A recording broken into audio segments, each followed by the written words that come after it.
Ok, muy buenas noches, estimada comunidad acuícola, bienvenidos a su canal La Voz del Acuicultor.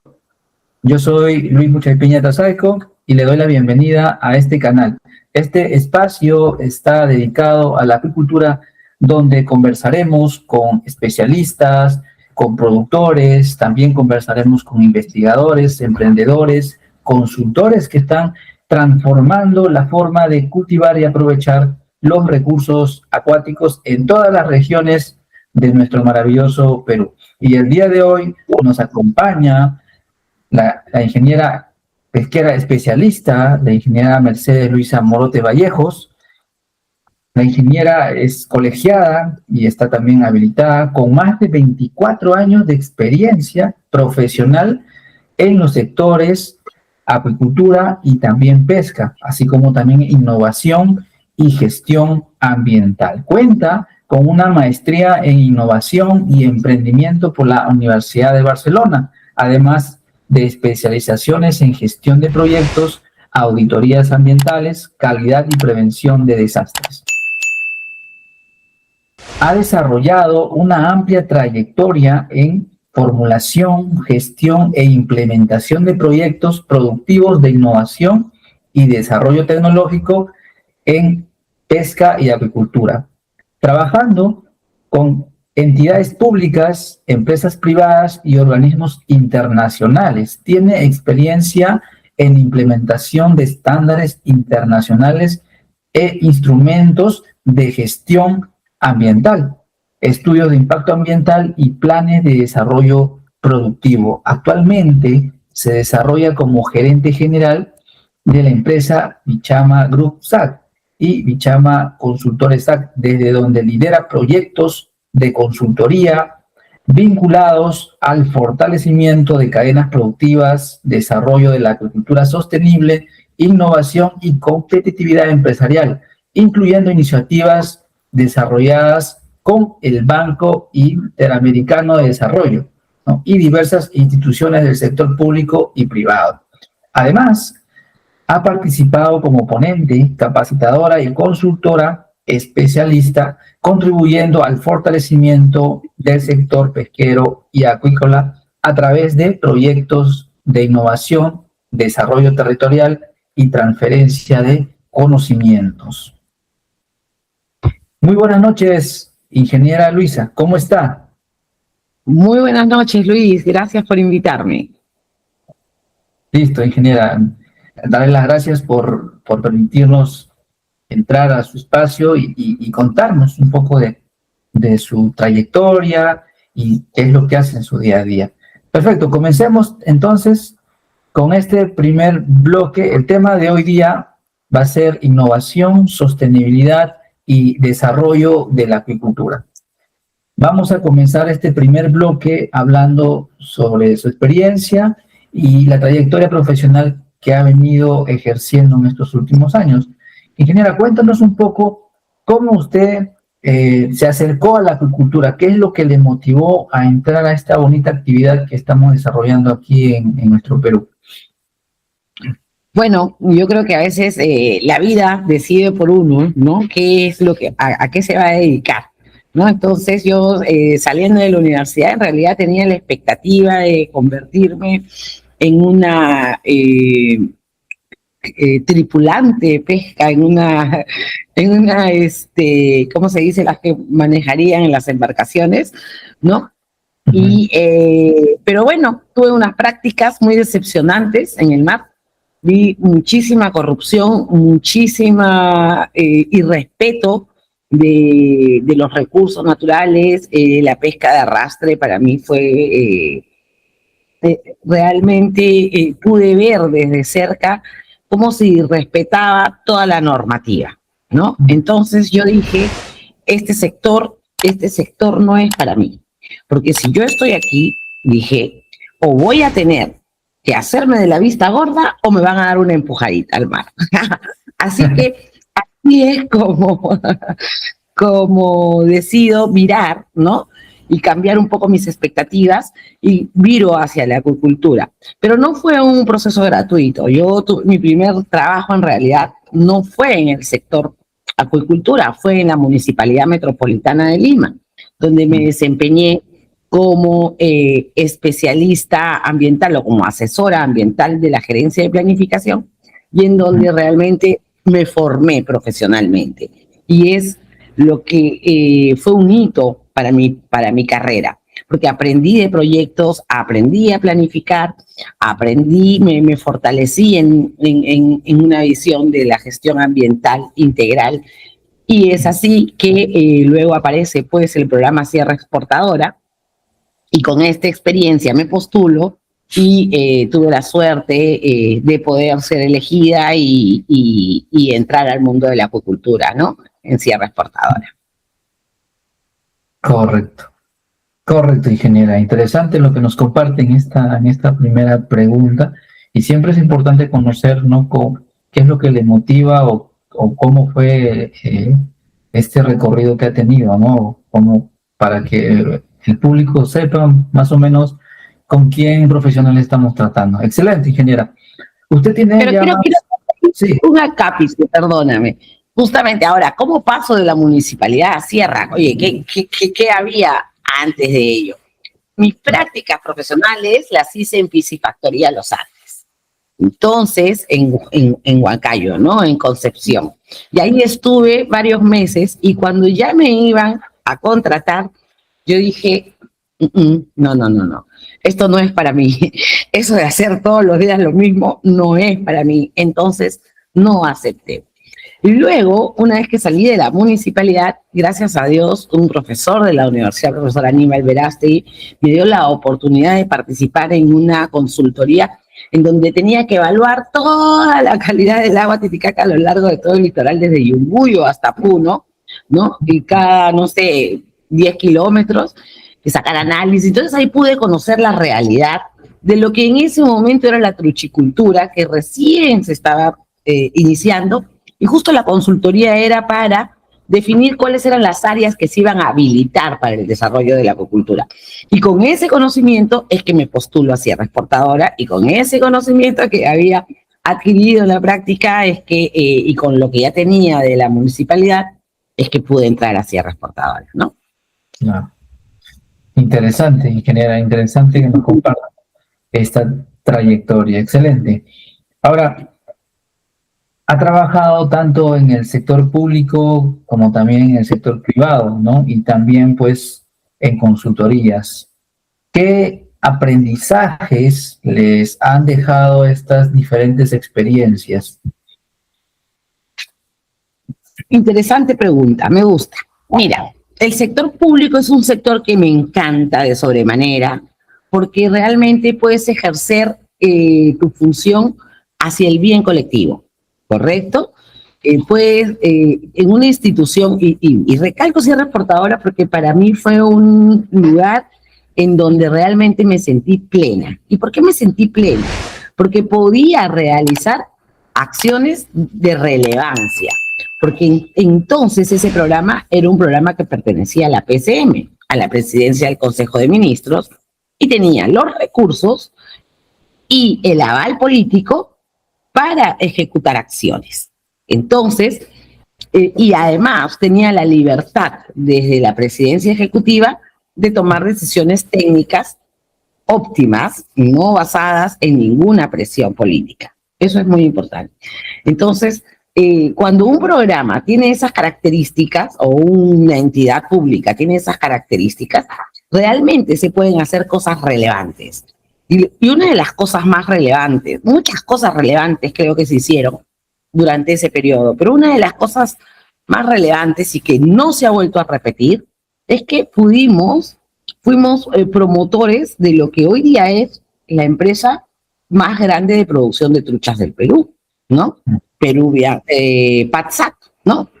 Sí. Entonces, y eso fue el resultado de la gestión pública, de manejar la parte social, de sacar la licencia social, de identificar qué cuerpos de agua son óptimos para el desarrollo de la acuicultura, de facilitar toda la permisología, etcétera. ¿Entiendes? Cosa que no venimos haciendo, y por eso no tenemos más inversiones de esa naturaleza, ¿no? Entonces, me encanta por eso el sector público. cuando estás en la institución correcta. La diferencia con el sector privado tiene, me gusta porque también tú puedes ver un resultado concreto en el corto plazo, ¿cierto? Si la empresa que te contrata es una empresa que realmente quiere tener logros, quiere tener una certificación, por ejemplo, o lograr una habilitación y ver en el corto plazo cómo va mejorando una empresa cuando decide invertir en gestión, decide invertir en innovación, decide invertir realmente en hacer las cosas mejor, también es gratificante. Lo que no me termina de gustar del sector privado es que lamentablemente, pues, y es muy natural, ¿no? Toda empresa tiene que ser rentable, entonces esta guerra, vamos a decir, esta competitividad que tiene el mundo en general y el sector, a veces pues los obliga a no tomarle la verdadera importancia a la sostenibilidad de la actividad, ¿no? En todo aspecto, desde lo ambiental y social. Correcto, ingeniera. Interesante esta respuesta sobre la pregunta, ¿no? Que hay que tener estos conocimientos para poder trabajar, en este caso, en el sector público, privado, ¿no? Y en las consultorías. Ingeniera, desde su experiencia, ¿no? ¿Usted cómo cree que ha evolucionado el sector acuícola en el Perú en los últimos años? Poco, muy poco. Y en eso venía pensando antes de la entrevista. Justamente, yo te estoy hablando de hace 20 años, 2006, 2007. Exactamente, han pasado 20 años. Y mientras yo daba una repasada para esta entrevista, decía, bueno, vamos a hacer así un diagnóstico rápido de qué es lo que está pasando en todas las cadenas, ¿no? Productivas de la acuicultura nacional. Concluía con tristeza de que no hemos avanzado casi nada. Los problemas siguen siendo exactamente los mismos, ¿no? Seguimos, Puno no tiene una planta de procesamiento a disposición de los truchicultores, ¿no es cierto? Nadie quiso invertir en ello tampoco, ninguno de ellos, ¿no? Tenemos solamente pues la que maneja Piscifactoría de los Andes, pero esa no es de acceso para nadie más, ¿no? Claro. Las que tiene el PET o el PEL, estas son plantas que no cumplen, ¿no es cierto? Hasta el día de hoy seguimos con la misma problemática, que la certificación, que la habilitación, que etcétera. O sea, ¿qué se avanzó en 20 años? Esos son problemas que ya deberían estar absolutamente superados. Eso es por el lado de la truchicultura. Si nosotros vemos, por ejemplo, también, por ejemplo, diríamos un Huancavelica o un Pasco que tienen, no sé, 4.000 uno y un poco menos el otro de producción, en realidad está basado en una sola empresa, ¿no? No han crecido los pequeños productores. Y hay una cosa que me apena también, ¿no? Me apena que los medianos y los grandes productores no están dispuestos a ayudar a los más pequeños. No existe el concepto de empresa tractora en el Perú, ¿no? La única empresa tractora que en algún momento lo fue Piscifactoría de los Andes. Alguien que acopia de alguna manera, brinda asistencia técnica y se encarga pues de llegar al mercado. Lamentablemente no ha tenido el suficiente éxito para que haya sido escalable, porque justamente a veces se les cobraba en ese entonces, no sé cómo será ahora, pero se les cobraba intereses por el alimento que se le daba, por las ovas, este modelo no generó la confianza que se necesitaba, ¿ok? Creo que esto es algo que se tiene que reevaluar y se tendría que volver a insistir, porque considero de que no hay manera de que crezca la acuicultura sin confianza, sin asociatividad y sin el apoyo de las empresas más grandes. Porque abrir mercados no es una cosa fácil. Abrir mercados es tener un producto de calidad, tener un producto inocuo, pero principalmente tener un volumen importante de producción, un volumen constante de producción que sea estándar todas las semanas, ¿no es cierto? Porque al mercado tú no le puedes abastecer hoy y la próxima semana no. Y lamentablemente está tan atomizada la producción que estamos lejos de ello hace 20 años y hoy también. Entiendo. Excelente, ingeniera. Interesante lo que nos comparte sobre esta situación. Son muy pocos los profesionales que se toman el tiempo de evaluar la evolución. Y digo evolución porque crecimiento no hemos crecido nada, sino como hemos ido evolucionando, pues nada, ¿no? Prácticamente nada. Comparto también con usted la misma situación. Bien, muy interesante este primer bloque. Entonces, ahora vamos a entrar a este segundo bloque, ¿no? Donde vamos a hablar sobre innovación, porque es importante la innovación y el desarrollo, en el desarrollo de la agricultura, la innovación, ¿no? Entonces, yo le preguntaría, ¿usted cuenta con una maestría, ¿no?, en lo que respecta a innovación y emprendimiento? Le preguntaría, ¿qué tan importante es la innovación para el desarrollo de la agricultura en el Perú? Es importante, pero no podemos generalizarlo. ¿A qué me refiero? Por ejemplo, voy a hablar del Programa Nacional de Innovación en Pesca y Acuicultura, el PENIP, ¿no? El PENIP es un excelente ejemplo de que no podemos imponerle innovación cuando estamos en pañales. Son 400 millones, una cantidad muy importante de dinero que ha ayudado a muchos productores, a muchos profesionales como quien te habla, porque obviamente formulé muchos proyectos, fui equipo técnico de muchos proyectos, coordinadora, etcétera, y seguramente tú también, ¿no? Eso fue el boom para la acuicultura, pero ¿cuál fue el resultado de todo esto? Realmente no hemos dado un salto significativo después de esta gran inversión. ¿Y por qué? Porque no se hizo la diferenciación entre lo que es un AREL, una AMIPE y una AMIGE, ¿no? Entonces no podemos orientar dinero para un AREL, ¿no?, para que innove, cuando esta unidad de producción primero tiene que formalizarse, tiene que habilitarse, tiene que comenzar a adoptar sistemas, así sea de trazabilidad, manuales, ¿no es cierto?, que no los tienen, que no los usan.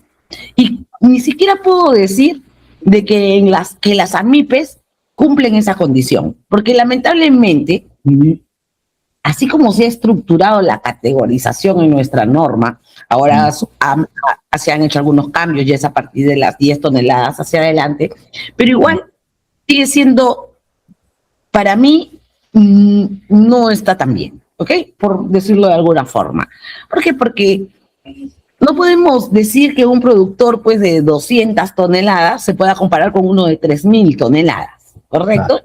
Y entonces, uno de 200 toneladas ya es un AMIGE, ¿no? Pero bueno, pero volviendo al tema, hay pequeños productores AMIPE que tampoco cumplen esta condición de requerir una innovación, porque no podemos innovar por innovar.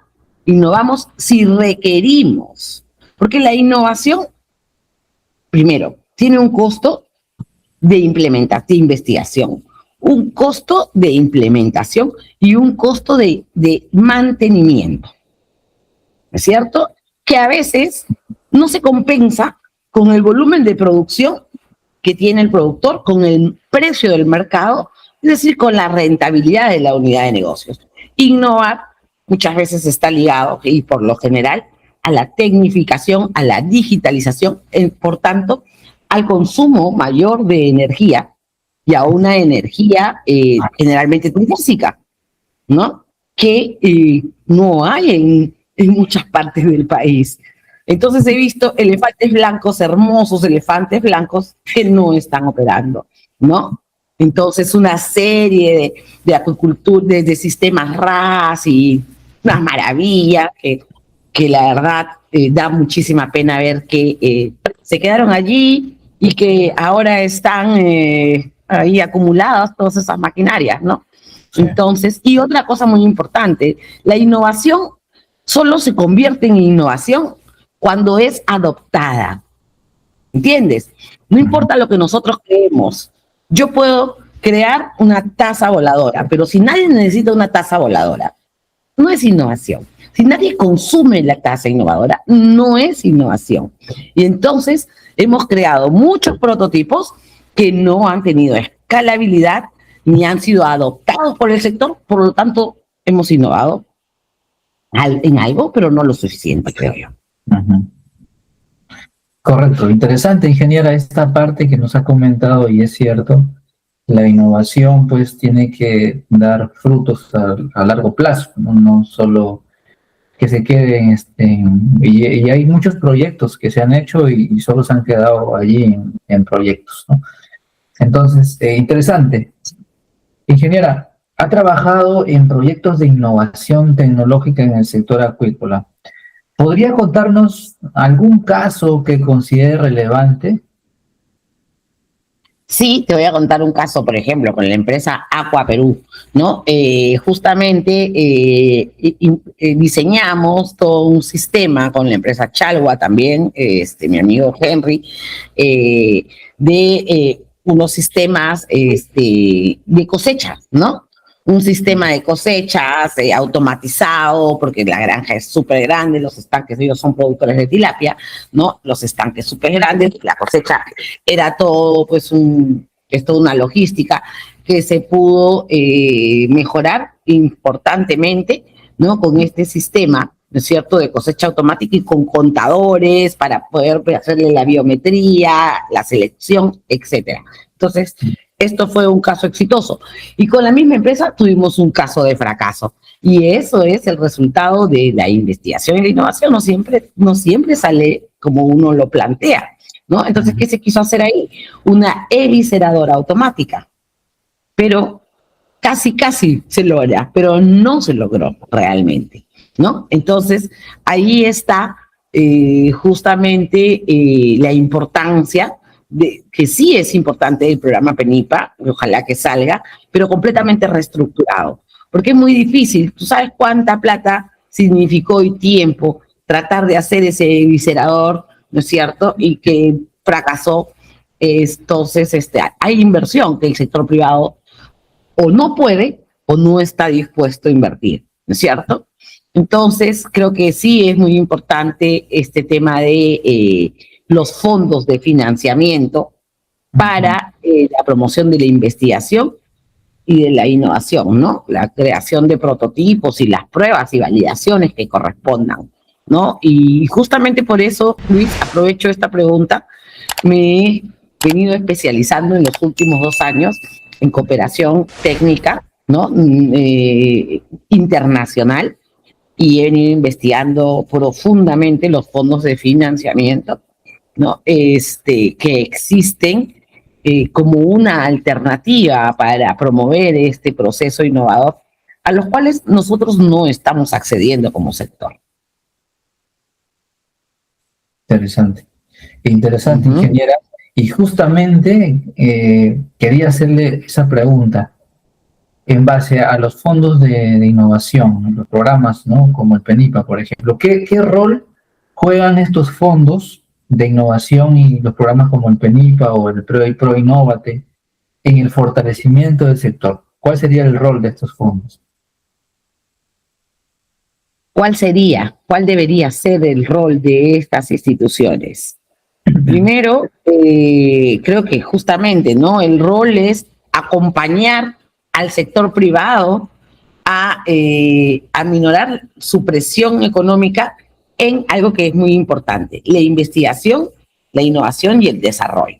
Ese es el rol, ¿no?, por el cual de hecho han sido creados, ¿no? Y el rol que deberían cumplir. Y digo deberían porque te digo una cosa. En el último año, y tú sabes que yo no tengo pelos en la lengua, y lo voy a decir, ¿ok? En los últimos años, justamente como parte de este proceso, me he evaluado 500 veces las bases de cada una de las convocatorias que saca en específico ProInnovate, ¿ok? Entonces, sacan unas bases, perdóname, recontra amarradas para consultoras, ¿no? No para el productor. O sea, por ejemplo, desafíos de gran impacto. ¿Y qué cosa quiere tener? una consultora que haya hecho 5 consultorías en América. ¿Cuántas hay de esas? Y con unas cosas, ¿cuántas hay? Y esas le van a pagar el 30% del valor del servicio, del concurso. O sea, no es justo. De verdad, no me parece justo. Lo mismo pasa con desarrollo de clúster. Quieren una consultora. Yo, por ejemplo, he hecho como 4 modelos de clúster. No cumplía, ¿no? Mi empresa. Tenía que ser una que haya hecho 8, al menos 3 países y no sé qué más. Entonces, que pongan la lista de la consultora, ¿no? No lo ponen. Entonces, eso está amarrado. Discúlpame, pero está amarrado. Claro. No todos, pero los más importantes parece ser que lo están. Así lo digo. Y eso tiene que cambiar. Eso tiene que cambiar, porque en realidad ese no es el rol. El rol es ayudar al ecosistema, no solamente del productor, de los consultores, de los profesionales, de todos los que estamos participando y que conocemos la realidad, ¿no? Un poco lo que hablábamos al principio de la entrevista, ¿no? O sea,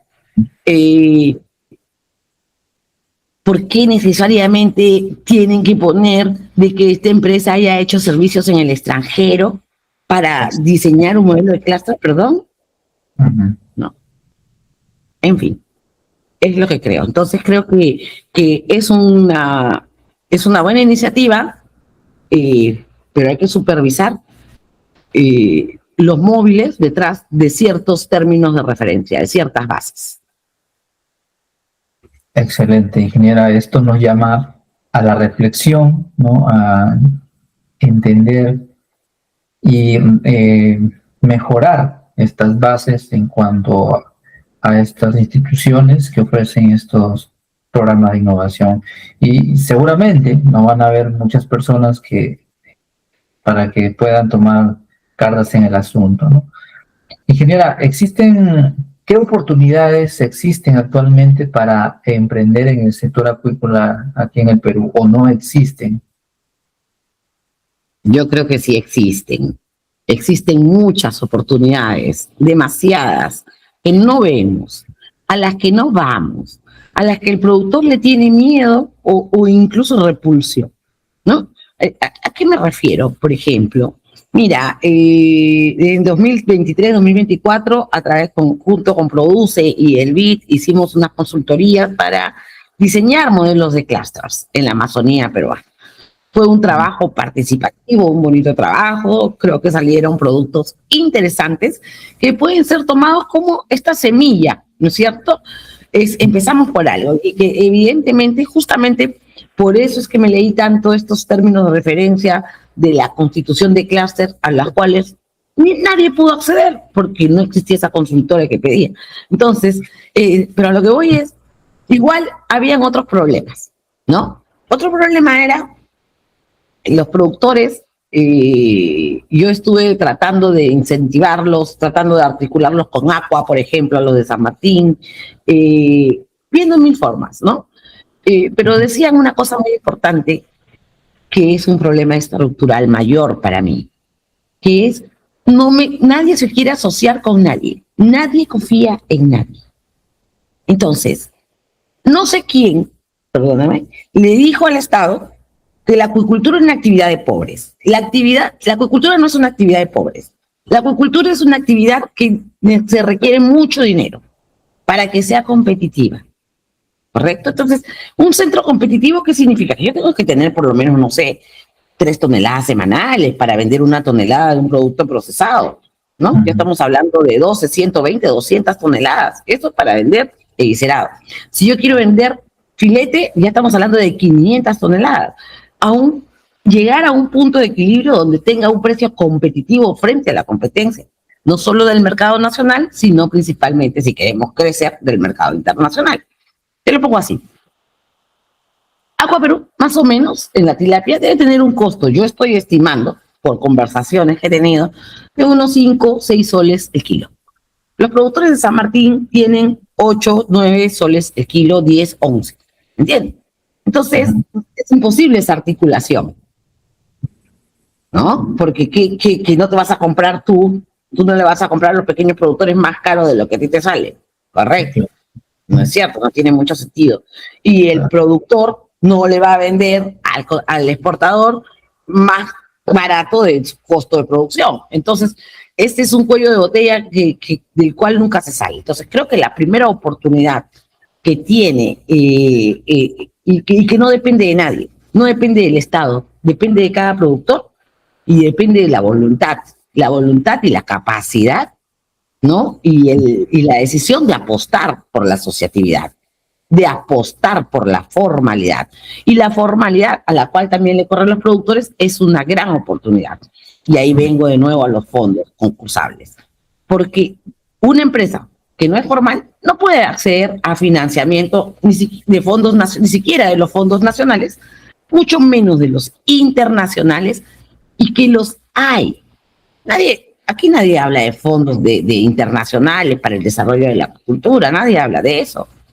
Porque ni los conocen. Y porque además, te digo honestamente, están lejísimos de cumplir.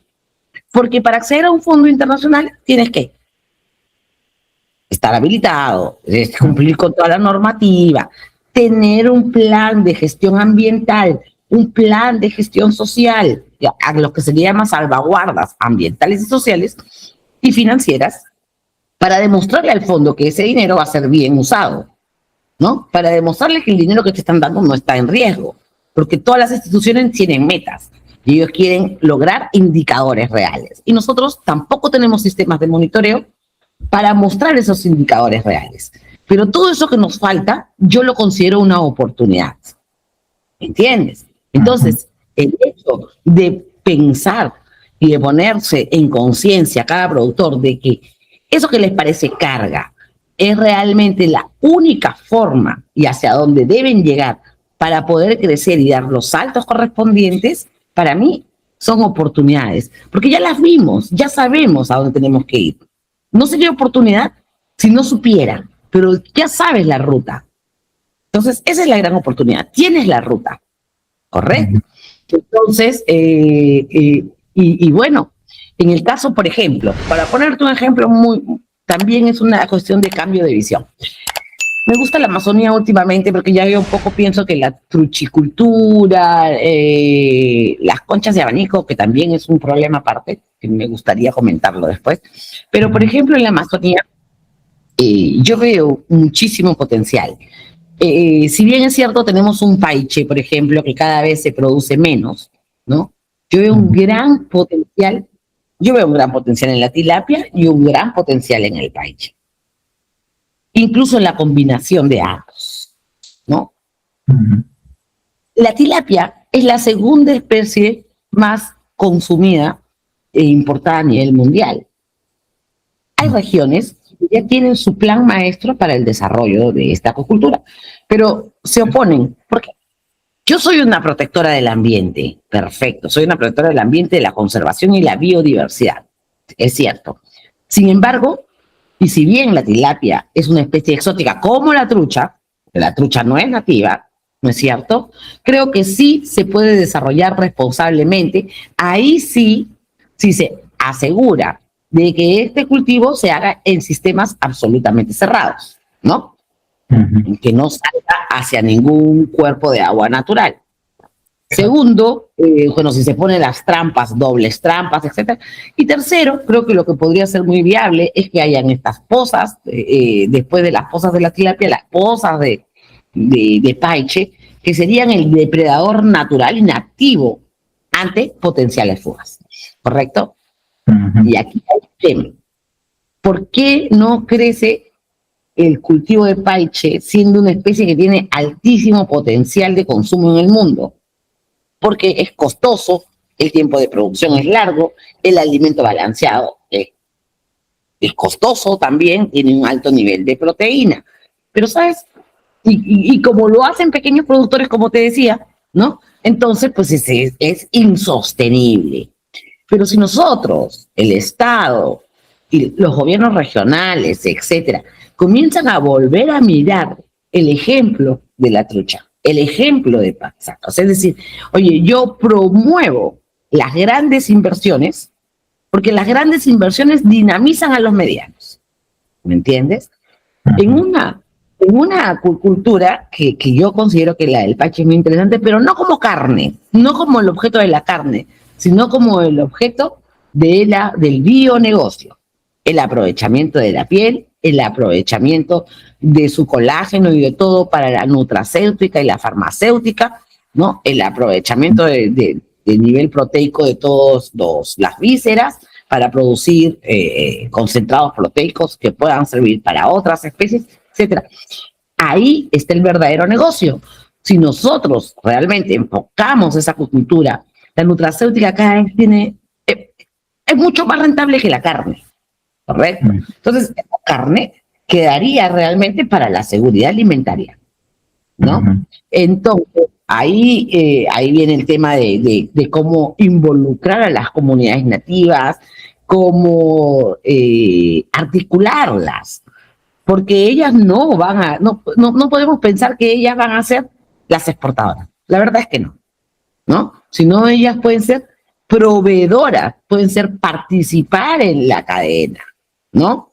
En un nivel de producción que no rompa el equilibrio del ecosistema en el que están. Porque pensar, y aquí quiero decirte una cosa muy importante. Muchas veces pensamos en conservación. Yo pienso en conservación, creo que es fundamental, pero la conservación debe respetar el desarrollo de las comunidades. No podemos nosotros desde Lima, qué lindo, que no se rompan, que no se tale ni un árbol, que no se haga esto, que no sea el otro. ¿Y de qué come esa gente? Claro. ¿No? Entonces esa gente tiene que comer.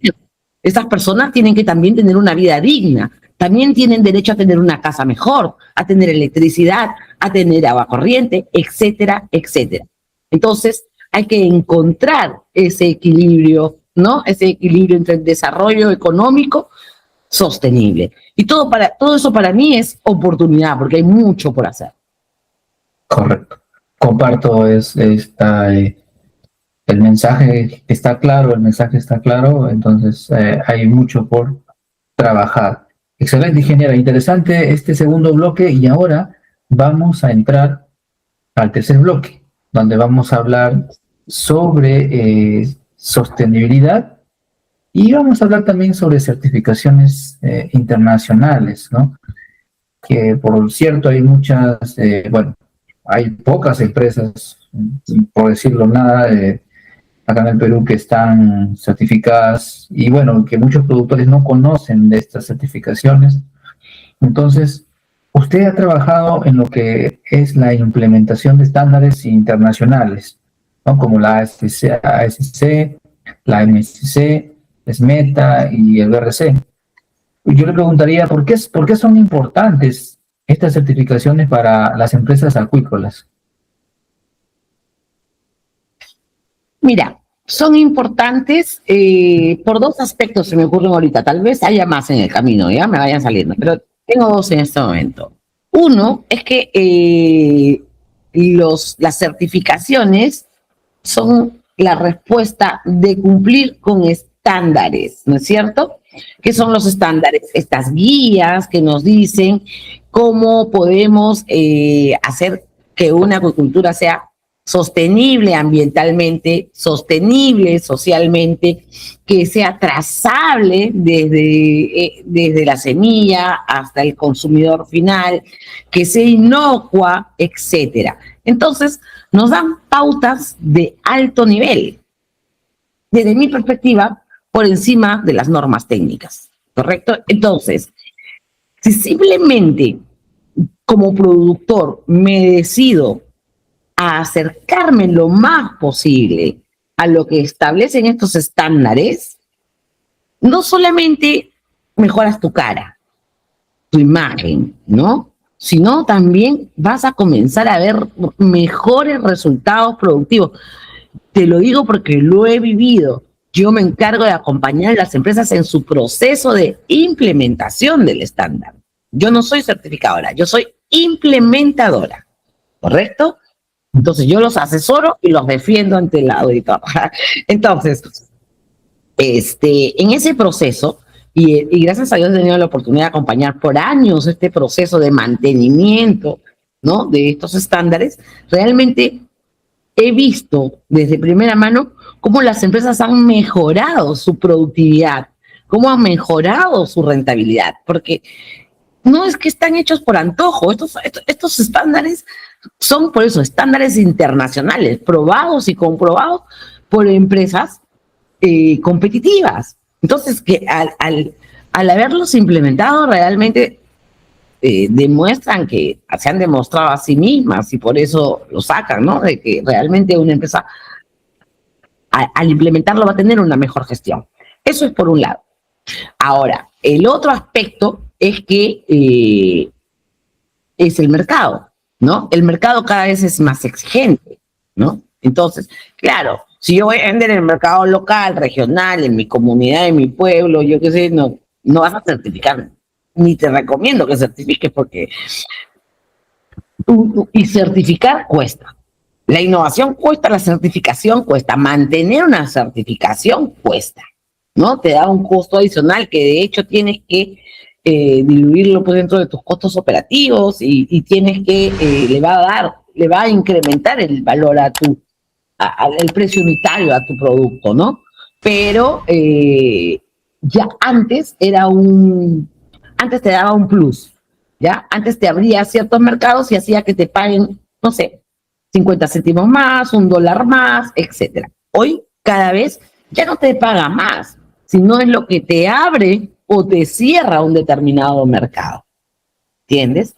Entonces, la concha, por ejemplo, ¿no? La concha cada vez pues requiere más una concha con la certificación ASC, ¿no?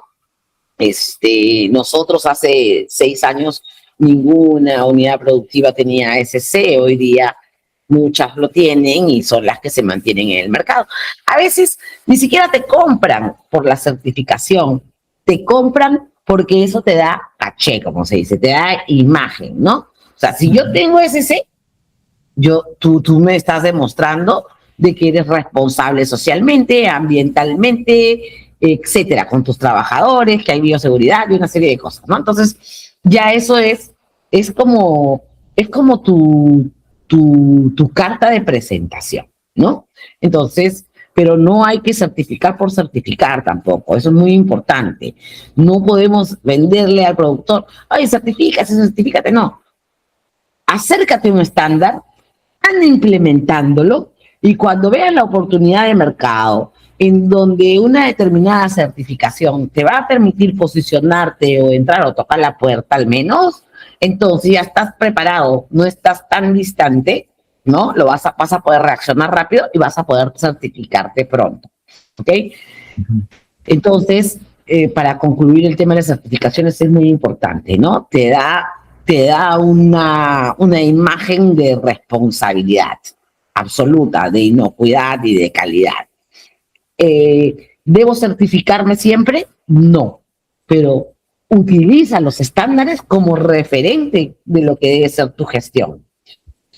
¿Qué certificación es mejor que la otra? Ninguna, la que te pide el mercado, ¿ok? Correcto, ingeniera. Interesante esta pregunta también acerca de las certificaciones, ¿no? Existen muchísimas, pero cada uno se adecua también al mercado, como usted dice, ¿no? Ingeniera, desde su experiencia, ¿cómo se puede lograr una acuicultura más sostenible en el país, teniendo todos los pros y los contras aquí en nuestro país? Mira, una acuicultura más sostenible. La sostenibilidad depende cómo la estés enfocando tú. La sostenibilidad depende de 3 aspectos, ¿no es cierto? La sostenibilidad ambiental, social y económica. No podemos separarlo. Porque yo no puedo tener, como decíamos hace un rato, una acuicultura pues que cuide solo el ambiente y que tenga que invertir en tanta tecnología y en tantos cuidados que me haga que no sea rentable. Y si no soy rentable, no voy a poder sostenerme en el tiempo, ¿no es cierto? Y esa es la sostenibilidad económica, ¿no? Y la social es muy importante también porque tiene que sentirse el bienestar del trabajador, incluso desde el dueño, desde el trabajador, desde los profesionales que asesoran, o sea, todos tienen que estar regularmente bien o tiene que ser más interesante que otras actividades para que también queramos participar de ella. Pero si estabas refiriéndote a la sostenibilidad ambiental en sí, ¿no? Entonces, creo que sí, es muy importante, primero, valorar a las especies nativas, ¿no? Que cada especie esté dentro del ecosistema que le corresponde, ¿no? Cuando nosotros vamos a trabajar especies introducidas, como dije, con tomar todas las consideraciones, ¿no es cierto?, técnicas y normativas que se necesiten para no afectar la biodiversidad. No es afectar la biodiversidad porque a mí me guste la palabra, no, sino que realmente cuando nosotros, por ejemplo, lo que le ha pasado al lago Titicaca con la trucha, nadie habla de eso. Pero ¿por qué crees que existe un programa especial binacional, Lago Titicaca, que tiene una gerencia de recursos hidrobiológicos en donde también tuve la oportunidad de trabajar, ¿ok? Que se dedica específicamente al repoblamiento de especies nativas? Porque es necesario, porque un ecosistema se sostiene justamente de lo que es natural en él para mantener el equilibrio, ¿no? Y este efecto termorregulador que tiene la Titicaca. Entonces, no podemos no mirar los desequilibrios que genera la actividad humana, ¿no es cierto?, en este caso la acuicultura, sobre el propio entorno, porque en realidad estaríamos dándonos una fecha límite, ¿no es cierto?, de existencia a la propia actividad. Y por eso ahí radica la importancia de tener una actividad sostenible. Porque el hecho de respetar el ambiente, el hecho de respetar la biodiversidad, de respetar la calidad del agua, es el hecho de asegurar la existencia y la persistencia de la propia actividad que nos sostiene a lo largo del tiempo, en esta generación y en las próximas generaciones, ¿no? Así es. Comparto con usted este pensamiento, ingeniera, y netamente es lo que es la sostenibilidad. Y hablando sobre las comunidades, ¿usted cree que cumplan un rol importante, en este caso las comunidades, y también la responsabilidad social en el desarrollo de proyectos acuícolas? Claro, yo creo que cumplen el doble rol, ¿no? Un rol, el rol de que pueden ser partícipes de la actividad, pueden ser beneficiarios de la actividad, pueden ser además protagonistas de la actividad, teniendo absolutamente claro qué es lo que pueden hacer, hasta dónde van a llegar, cuál es la función de esto. Oye, esta es una función, como dice, en las comunidades específicamente, oye, es del autoabastecimiento, es del comercio local, ¿no es cierto? O de repente voy a vender intermediarios, pero conociendo exactamente el punto de equilibrio, que ellos no lo van a hacer. Eso es responsabilidad del Estado. Decir, y acá hay una cosa de la que no hemos hablado, del ordenamiento, que lo vengo diciendo hace 20 años. No puede ser posible que nosotros no tengamos mapeados todos los cuerpos de agua, ni la capacidad de carga, ni la capacidad de aprovechamiento de los cuerpos de agua que aprobamos sean utilizados para el desarrollo de la acuicultura. Eso es algo, la verdad, yo no lo puedo creer, ¿no? No puedo creer que un país que pretenda desarrollar una actividad como esta, que cada vez va a ser más importante, porque la acuicultura es importante para la seguridad alimentaria, ¿ok?, no lo tenga. Entonces, creo que el rol de las comunidades en la producción de la acuicultura es justamente la autoseguridad alimentaria, ¿correcto? Pero también tienen otro rol, ¿ya? Y es el rol de, tienen una oportunidad, no solo desde la acuicultura, sino en general, ¿ya?, de dejar de verse y de autoverse como víctimas del sistema. ¿Y por qué te lo digo? Porque, mira, si nosotros vemos peleas, voy a hablar un poquito de la minería aquí, ¿no? ¿Qué pasa con las comunidades? ¿Por qué tienen conflictos con ciertas industrias, principalmente la minera?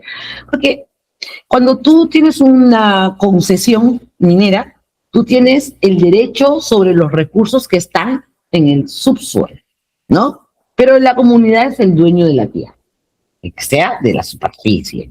Entonces se genera el conflicto, ¿no? Y entonces tienen que estar negociando por una compensación o estar negociando por una subvención, ¿no? Y no es así. Yo te digo, para mí, mira, una de mis metas, mis aspiraciones personales, es encontrar una comunidad emprendedora que quiera hacer su propio plan de desarrollo, que quiera gestionar recursos para identificar sus fuentes de agua, sus proyecciones de abastecimiento de agua, para hacer un diagnóstico o de todo su stock y valorar todos sus recursos naturales, porque creo realmente que las comunidades son millonarias, ¿entiendes? Tienen agua, tienen árboles, tienen un valor, sobre todo las amazónicas, ¿no? Importantísimo y un rol importantísimo en la regulación del clima mundial. Entonces, hay muchas fuentes de financiamiento para proyectos en Venezuela. ¿Ya? Entonces, realmente tienen la oportunidad de valorar todo eso, de conocerse y decir, este es mi potencial, y decir, oiga, señor inversor, venga acá, venga a invertir. Y no estar esperando que alguien invierta o que le concesionen un espacio de su terreno y después entrar en conflicto. ¿Por qué no lo hacen ellos primero? ¿No? ¿Por qué no? Dicen, oye, esto es lo que yo soy, esto es lo que yo tengo, y te vengo a invertir, vamos a negociar. ¿Entiendes? Entonces, es momento, creo yo, no hay mucho tiempo, de que las comunidades cambien su chip, de que comiencen a haber más emprendedores, las propias comunidades, que comiencen a valorarse adecuadamente, ¿eh? Adecuadamente. Es decir, oye, yo tengo la tierra, yo tengo el agua, yo tengo esto, que además son bienes públicos, pero no importa, están acá, ¿ok? Vamos a negociar, vamos a participar y no estar esperando que les den también un montón de plata, ¿no? Y ahí es el rol, porque también me ha pasado cuando yo te decía, hay que promover inversiones privadas de gran escala, ¿no? Significa que hay que negociar con las comunidades, pero a veces las comunidades quieren que se dé todo. Y así no funciona el sistema. Claro. ¿Entiendes? Porque además la actividad acuícola pues no tiene la rentabilidad que tiene una actividad minera, ¿no? Entonces dicen, no, tú me tienes que... Mira, yo te voy a contar así un ejemplo nada más. En Paxa, yo me encargaba de la parte social también y ambiental, ¿no? De asesorarlos por muchos años y trabajaba con esa comunidad de Choclococha. Y entonces, un día me dicen, estaban peleados, ¿no? Entre sí, entonces vamos a una reunión y me traen todas las cosas que ellos decían, está contaminando. Y yo decía, ¿cómo va a haber este plástico y esto? ¿Cómo contamina así la empresa, no? Porque ellos te lanzan una cosa que tú te la crees, pero no es verdad. Entonces decía, la empresa está contaminando, y me traían botellas, cosas y un montón de cosas. Entonces, y me las tiraron así, ¿no? Al frente. Y yo le dije, ¿y esto qué significa? Me dice, no, ingeniera, lo que pasa es que como PATSAC ha venido y ha crecido y ahora tiene 100 trabajadores, ¿no? La comunidad, la gente ha regresado a vivir en la comunidad. Hay gente de Huancavelica que se ha venido en la comunidad y ha colapsado el sistema de desagüe. Correcto. Eso es otra cosa. Eso no le corresponde a la empresa. Eso le corresponde a la municipalidad. Pero la comunidad cree que la culpa es de la empresa. ¿Te das cuenta? Así es. Entonces, tiene que haber una educación a la comunidad, hay que informarle exactamente qué es lo que le corresponde normativamente a una empresa, hay que informarle incluso cuáles son los ratios de rentabilidad de una actividad como esta y qué tipo de beneficios puede obtener de facilitar una inversión de una manera justa. Hay que ser justos, ¿no? Yo creo que cuando hay justicia, para haber justicia tiene que haber conciencia, tiene que haber conocimiento. Y sobre la base de eso, cuando somos justos de ambas partes, las cosas van a fluir, ¿no? Entonces, ¿qué puede hacer la comunidad? Ah, yo voy a poner mi lavadero de mallas, yo voy a poner no sé qué más, ¿no? Voy a poner la movilidad, voy a poner el comedor, no sé cuántas cosas que pueden complementarse, ¿no? Y creo que el rol de la comunidad es importante, y es importante involucrarla, y es importante que ellos se involucren, pero con conciencia de cómo funciona el sistema.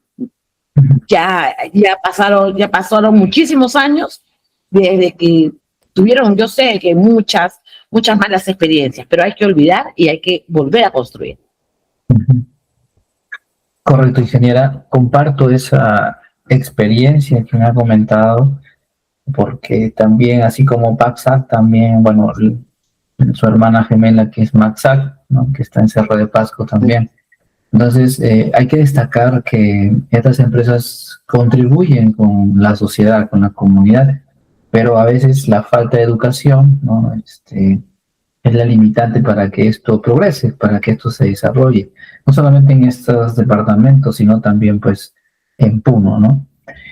Y otras regiones también, que estamos igual. Entonces, esto creo que, como usted dice, hay que cambiar ese chip, ¿no? Que falta. Perfecto. Entonces, con eso terminamos el tercer bloque, que ha sido muy interesante. Y ahora entramos a este tercer bloque, el futuro de la agricultura en el Perú. Y aquí quería preguntarle de lleno, ¿qué especies o áreas de producción tienen mayor potencial de desarrollo en el país? Me dijo la Amazonía, ¿no? Pero existen otras regiones que tienen potencial, y las especies, ¿no? ¿Qué especies podrían potenciar, aparte de la tilapia y el paiche, por ejemplo? Bueno, yo creo que la trucha todavía tiene muchísimo potencial, ¿no? No ha crecido casi nada. O sea, ha crecido. Mira, yo me acuerdo que en el año 2007 había 300 toneladas a nivel nacional. En el año 2011 ya íbamos en 11.000 y ahora vamos en 40 y tantos mil. Sí, hemos crecido, aunque tú no lo creas. Pero ¿sabes qué? Aunque tú no lo creas, perdón, a pesar del crecimiento, hemos disminuido en consumo a nivel nacional. A hoy día consumimos 25% menos de trucha que el año pasado. Y no es porque nos guste menos la trucha. No. ¿Sabes por qué es? Porque no hay logística. No hay logística de transporte. No hay logística de procesamiento. No hay logística de almacenamiento. Entonces, el futuro de la acuicultura, no importa de la especie de la que hables, si nosotros no superamos el cuello de botella de la logística de la cadena de frío, no hay futuro para la acuicultura peruana. En la sierra, en la selva, en la costa sí lo hay, ¿no? Entonces, no hay futuro para la acuicultura peruana de la sierra y de la selva si no desarrollamos una cadena de frío. Ese es para mí el futuro de la acuicultura peruana. Y es el mismo futuro que yo vi hace 20 años y seguimos en el mismo. Entonces, no puedo hablarte del futuro de esa acuicultura. Entonces, creo que ahí es donde tenemos que esforzarnos, en desarrollar toda la infraestructura necesaria para que realmente exista un desarrollo, un potencial de desarrollo de la acuicultura peruana. Te voy a poner ahora sí un caso, voy a irme al caso de las conchas de abanico, ¿ok? Por ejemplo, Sechura, ¿no? Sechura es el lugar donde se produce el 80% de la producción de conchas a nivel nacional, ¿no? Últimamente, en los últimos años, pues se ha visto más vulnerable que nunca, ¿no? En el año 2023-2024, con el huracán, ¿cómo se llama? Ciclón Yaku, ¿no? Que generó tantas lluvias, ¿no es cierto? Que generó el desborde del río Piura, ¿ya? Y entonces esta agua que entra por el estuario de Birrilá hace que toda la bahía se contamine de agua dulce, de sedimentos, entonces se baja la salinidad, etcétera, cambia todas las condiciones y se muere